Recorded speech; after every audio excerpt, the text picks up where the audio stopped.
ورحمت الله وبرکاتو.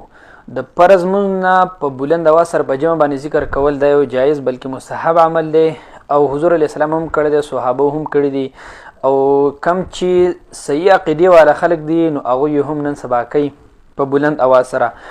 دلیل په سره نو دلیل په د قرآن کریم آیت د سورة النساء او آیت نمبر 103 دی. رب الجلال فرمای اعوذ بالله من الشیطان الرجیم بسم الله الرحمن الرحیم فاذا قضيتم الصلاه فاذكروا الله قياما وقعودا وعلى جنوبكم. چې کله تاسو مونځ وکئ نو د هغې نه پس د خدای تعالی ذکر کوئ، په ولاړه باندې هم، په ناسته باندې هم، او په کله تاسو په سیډونو باندې ډډه وهلي نو هم د خدای تعالی ذکر کوئ. د دې آیت مبارک په تفسیر کې د نبی علیه صلوات والسلام د تره زوی مبارک حضرت عبدالله ابن عباس سے فرمایي چې خدای تعالی څومره عبادتونه په انسان باندې لازم کړي دي نو د دې لپاره خدای تعالی یو حد مقرر کړی چې داسې به کوئ داسې به نه کوئ. وی صرف ذکر د چې دې لپاره خدای پاک څه حد نه مقرر کړی دا چې څوک هر څنګه کوي، که په زوره باندې کوي، په اوچته اواز سره وایي هم جایز دی، او کنه دا رو رو وایي نو هم جایز دی، او په حالت د سختۍ کې، په حالت د خوشحالۍ کې، په روانه باندې، په ملاسه باندې، په ناسه باندې، دا ټول چې دی نو د په دې تفسیر کې ذکر کړی دی. تفسیر تبری والا ذکر کړی دی د نبی علیه صلوات والسلام د تره زوی مبارک قول عبدالله ابن عباس چیرې دا یو جایز عمل دی.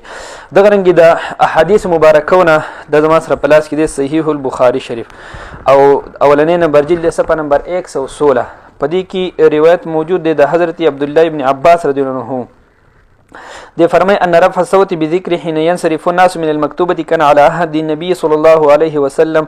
وقال ابن عباس كنت أعلم إذا انصرفوا بذلك إذا سمعته. وإذا النبي عليه السلام په زمانه کې با چې کله فرض مونځ وکړی شو نو خلکو به په زور باندې ذکر کولو، او چې کله به جمع وکړی شوله او خلکو په زور ذکر شروع کړو ماته پته ولګېده چې یاره په جماعت کې جمع وکړلی شوله.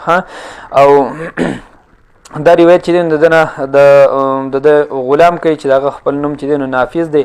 او هم دغه رنګ د دې حدیث شریف په تشریح کې، په شرح کې دا حدیث شریف مسلم شریف هم ذکر کړی دی.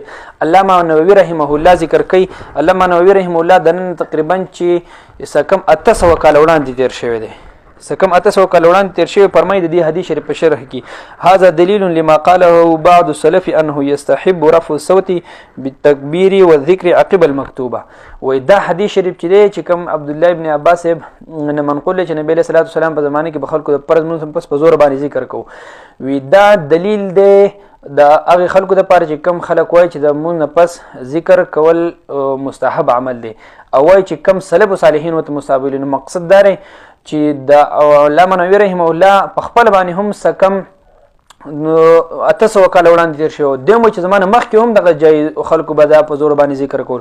پته ولګي چې په زور باندې ذکر شروع کول دا اوس چې دی نو خلکو نه دي شروع کړي، بلکې دا مخکې نه هم شروع او خلکو د مونځ پس په جمع باندې ذکر چې دی دا کولو په بلند اواز سره. بعض روایتو کې راځي چې یاره په دې باندې علماو اتفاق کړی چې په زور باندې ذکر ناروا دی.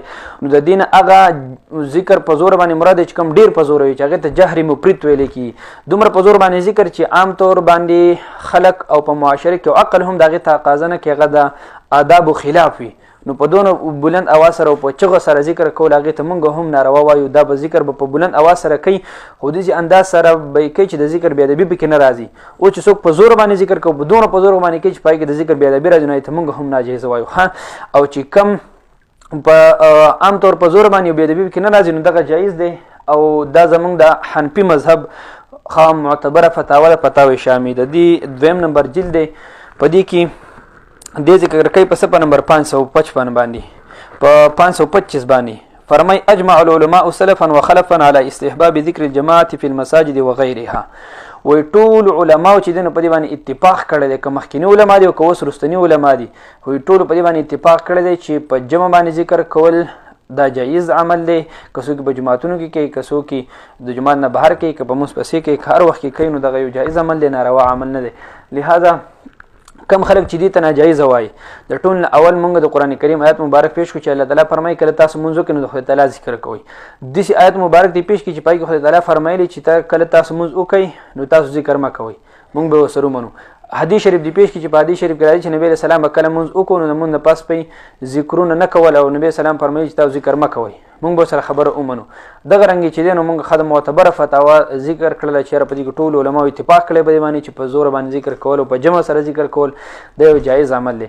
کوم ته چې ناجایز ویلی شو د هغې نه هغه ناجایز په زور باندې ذکر مراد دی چې کوم ډېر زیات په چغو باندې په بلند اواز سره او عقل هم د هغې تقاضا نه کوي او په هغې کې د ذکر بېادبي راځي نو هغه ناروا دی. رب ذوالجلال دې موږ تاسو ټول ته د حق اتباع را نصیب کړي.